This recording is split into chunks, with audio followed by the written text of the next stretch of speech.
What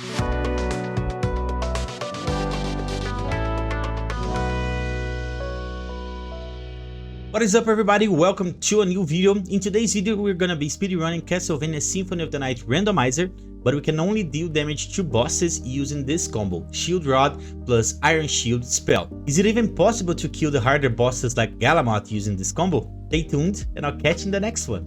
For this challenge, we'll be using the Light Control preset, and we chose this preset because we start with the Shield Rod. So it was the easiest to set up, and that's gonna be really helpful for early movement because we start with all the wolf relics. So we can zoom through the first section of the castle, and that will allow us to skip death with the accumulated speed from moving in the first hallways of the game. After skipping death, we'll be making our way into the first boss of the game, which is Lorgan Gaibon. We'll equip the Shield Rod and just use the Shield Rod spells as a way to quickly deal with both the bosses.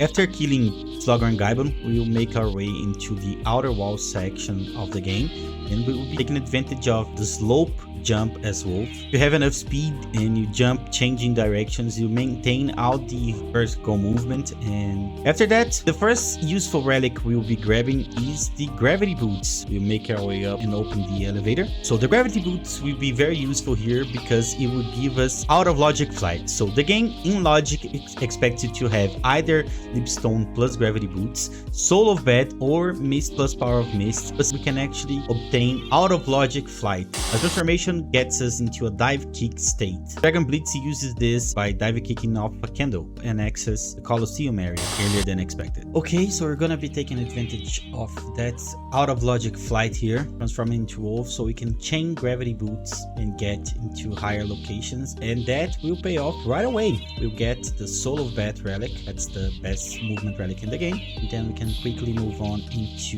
the Clock Tower and do the Karasuman boss fight. 2 spells are enough to deal with this boss, and then we can move on and grab our first Lead relic, Tooth of Lead, in the Power of Mist location, the only useful relic in the castle keep area. After that, we're gonna be warping into the entrance of the castle. Now that we have flights, so we're gonna be checking the entrance of the castle. Nothing there, just a familiar card, not useful for progression in the randomizer. Skill of Wolf, check another familiar card, which is really bad, not what you want to see. And Power of Mist at the bad card location. Power of Mist can help with MP management, so we're gonna be grabbing that. And we'll find Silver Ring at the Gravity Boots location. After that, we'll make our way into Aurox's quarters, and kind of a bad spot to use the spell there, since Uncle Aurox was sitting down, none of the swords actually hit him. Very unfortunate. But then on our third attempt, we were able to spawn the swords right on top of him and deal with the first phase of this boss fight. After that, again, we try and spawn the swords inside of the boss hitbox so we can quickly deal damage and speed up this boss fight. And the relic he guards is also a familiar card. I picked that up by accident, unfortunately.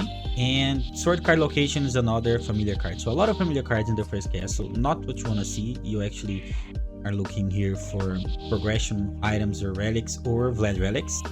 And then we make our way into the long library, which has Form of Beast, very convenient. So we can actually full clear the library on our first visit there. And the boss that guards the Soul of Bat location is Lesser Demon, and by Lesser Demon. And Soul of Bat location has Jewel of Open, so that's probably our progression here for the remainder of the seed. It opens up a lot of locations. So we get the Holy Symbol for sale in the shop, and then we're gonna go back into the Castle Keep area to make our way into the Silver Ring location. We actually can't check that as far as the logic of the randomizer goes, but we're gonna be doing that out of logic. So this is a very straightforward glitchless strat here for killing Hippogriff really fast. You allow him to jump and then you double jump using the Shield Rod spell, so it spawns inside of Hippogriff's hitbox. Now we get into the Silver Ring area. So we usually need Spike Breaker to deal with the spikes, but now we can just use our fast movement options to get iframes, and then just a potion to get the last iframe right before the door, and that allows us to grab the Ring of Vlad, which is likely the last Vlad relic as far as the complexity of the seed goes. And now we can just make our way into the underground caverns and full clear all the checks available to us. Succubus is the first on the list. Again, we're gonna be using glitchless strats here, spawn the swords inside of her hitbox, but unfortunately she was one hit away. But yeah, we dealt with her relatively quickly, and she actually has vanilla gold ring. Then we make our way down into the underground caverns to fight the Scylla.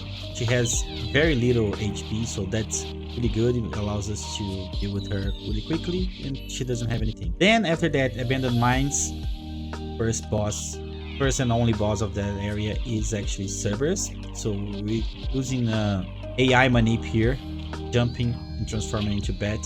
So Cerberus does his attack of throwing fireballs into the air. So we can try and set up our spell here. Only 2 casts of the spell are enough to kill him. So we check the demon card location here, and we actually find absolutely nothing.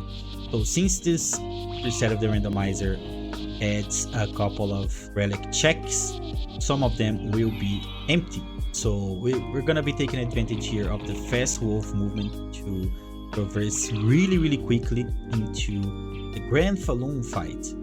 This is actually a pretty annoying fight, so as you guys can see, I take a lot of damage. In the beginning, get hit a lot, and I'm just trying to figure out on the spot here what's the better way to do this fight. So yeah, still getting hit there, but fortunately, I'm able to spawn the last spell inside of his core, and he's dead. And for another familiar card, we must be running out of those. We're gonna be performing here what's commonly known as Blind Bet.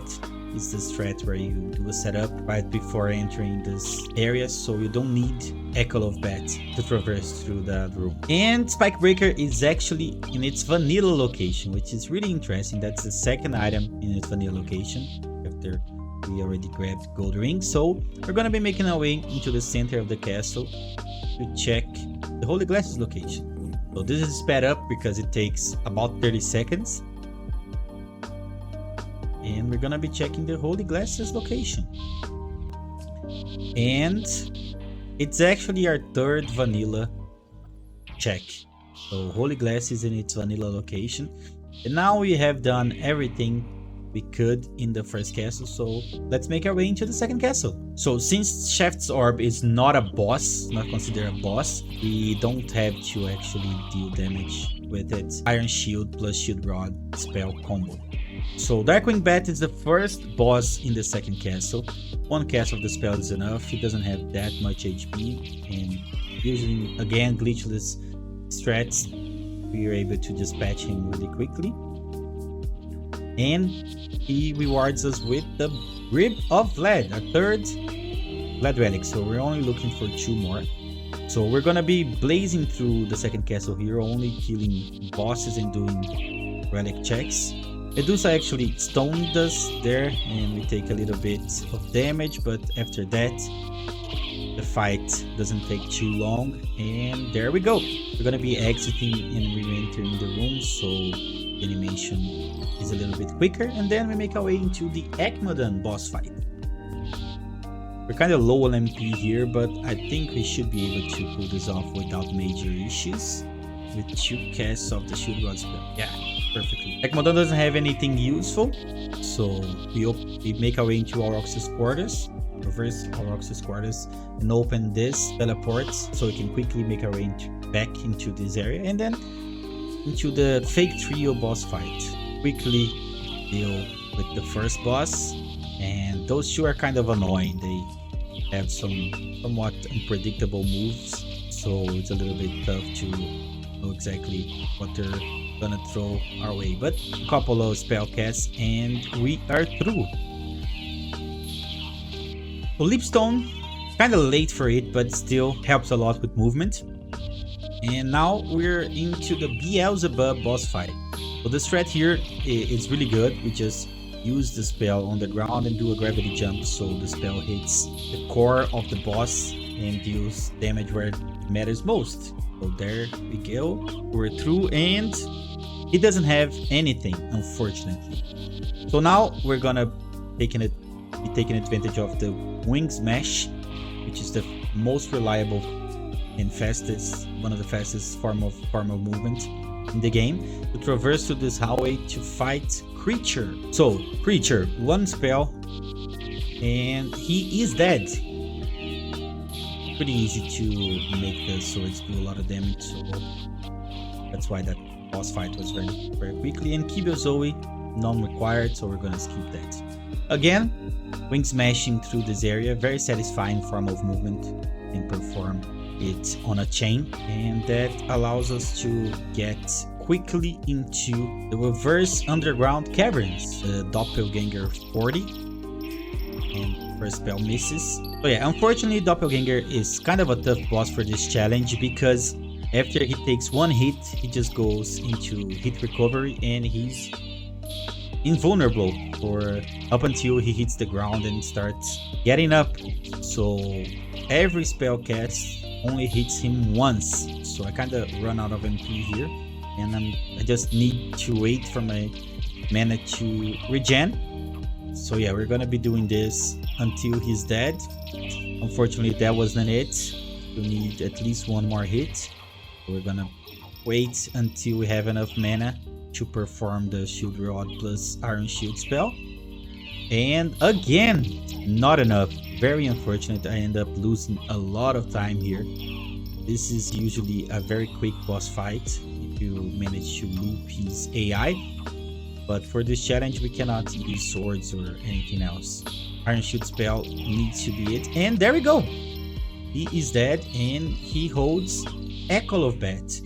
In theory required for logic, but we're not gonna be picking that up.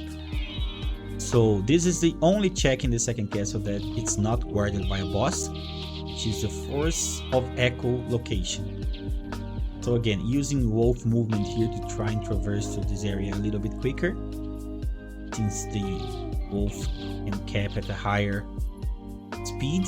Ooh, and this is very unfortunate. Merman statue, if one of the remaining two Glad Relics is at the Merman statue check, this holy symbol in the vanilla game, we will be needing to go back into the first castle. So I'm really hoping that's not the case.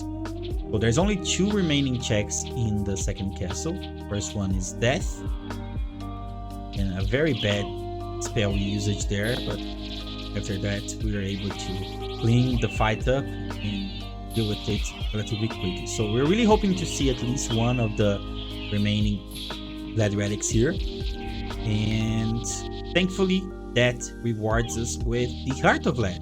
Very fortunate. So now we have a 50-50 on our hands. We can either go into the Galamoth boss fight or go back into the first castle. Since I'm already in the second castle, I'm going to be opting to do the Galamoth boss fight.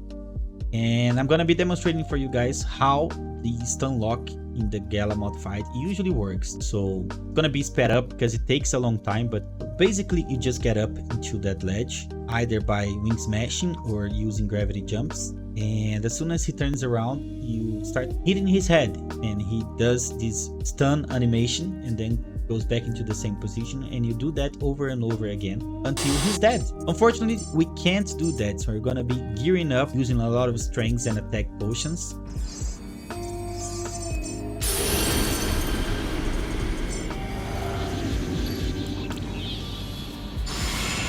Just like in Elden Ring, we're going to be using a lot of potions here to try and speed up this fight, so we can do more damage to Galamoth and try and bypass his high defense on his body. So it's kind of a sloppy fight. I'm trying to figure it out as it goes.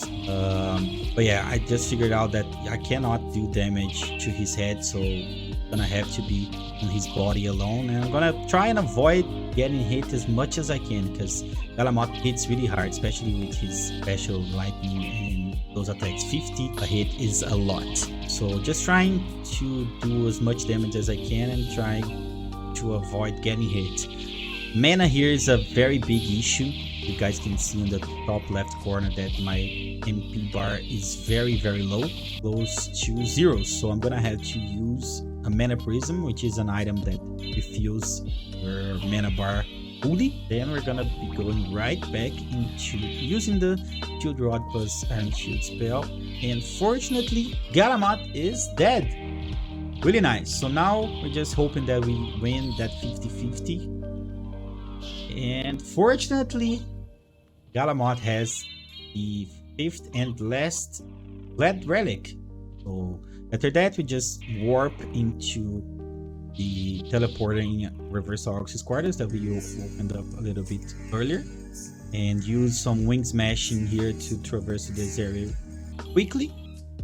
And again, another 30 seconds waiting for this clock to open, now in the second castle.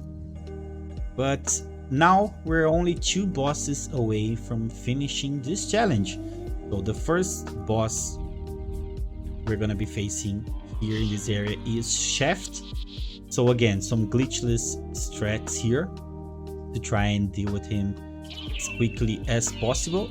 We actually take just a small hit there, but it doesn't matter too much. We're very overpowered for this part of the game after killing every single boss before fighting the final bosses. And now the last boss fight will be against our father, Mr. Lord Sir Dracula. So again, using glitchless threats, spawning the spell up there so we can start dealing damage as soon as possible, and then just moving away from Dad's hands so he doesn't hit us, and we can continue doing damage to him as fast as possible. And there we go, challenge finished. So there you go. If you guys enjoyed this, don't forget to hit the like, subscribe, and leave a comment on what challenge do you guys think I should do next. Thank you for watching, and I'll catch you in the next one.